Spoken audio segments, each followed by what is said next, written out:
ওম শান্তি। 12-3-2024 প্রাতঃমুরলি বাপদাদা মধুবন।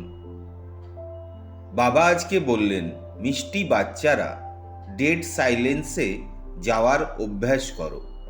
বুদ্ধি বাবার দিকে থাকলে বাবাও তোমাদের অশরীরী হওয়ার জন্য সাকাশ দেবেন। আজকের প্রশ্ন, তোমরা বাচ্চারা যখন জ্ঞানের তৃতীয় নেত্র প্রাপ্ত করো তখন কি সাক্ষাৎকার হয়? উত্তর, সত্যযুগের আদি থেকে কলিযুগের শেষ পর্যন্ত আমরা কি কি পার্ট প্লে করেছি, এই সবই সম্পূর্ণরূপে সাক্ষাৎকার হয়। তোমরা সমগ্র বিশ্বকে আদি থেকে অন্ত পর্যন্ত জেনে যাও। জানাকেই সাক্ষাৎকার বলা হয়। এখন তোমরা বুঝেছ যে আমরাই দৈবী গুণ সম্পন্ন দেবতা ছিলাম, এখন আসুরিক গুণ সম্পন্ন হয়ে গেছি। পুনরায় দৈবী গুণ সম্পন্ন দেবতা হতে যাচ্ছি। এখন আমরা নতুন দুনিয়া, নতুন ঘরে যাব। ওম শান্তি। ধারণার জন্য মুখ্য সার।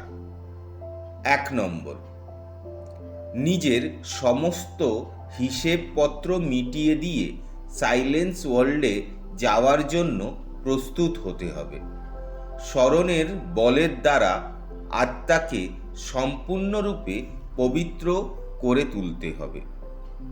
2 নম্বর, জ্ঞান সাগরের জ্ঞানকে স্বরূপে নিয়ে আসতে হবে। বিচার সাগর মন্থন করে নিজের সমস্যা নিজেকেই সমাধান করতে হবে। জীবন মুক্তিতে শ্রেষ্ঠ পদ প্রাপ্ত করার জন্য দৈবী গুণ ধারণ করতে হবে। আজকের মধুর বরদান হল, বাবার সাথে থাকতে থাকতে তার সমান হয়ে সকল আকর্ষণের প্রভাব থেকে মুক্ত ভব। যেখানে বাবার স্মরণ আছে, অর্থাৎ বাবার সাথে আছেন, সেখানে বডি কনসিয়াসের উৎপত্তি হতে পারে না। বাবার সাথে বা পাশে থাকা আত্মা দুনিয়ার বিকারী ভাইব্রেশন অর্থাৎ আকর্ষণের প্রভাব থেকে দূরে থাকে। এই রকম সাথী সাথে থাকতে থাকতে বাবার সমান হয়ে যায়। যেরকম বাবা হলেন উঁচুর থেকেও উঁচু, এই রকম বাচ্চাদের স্থিতিও উঁচু হয়ে যায়। নিচের কোনো কথা তার উপরে নিজের প্রভাব বিস্তার করতে পারে না।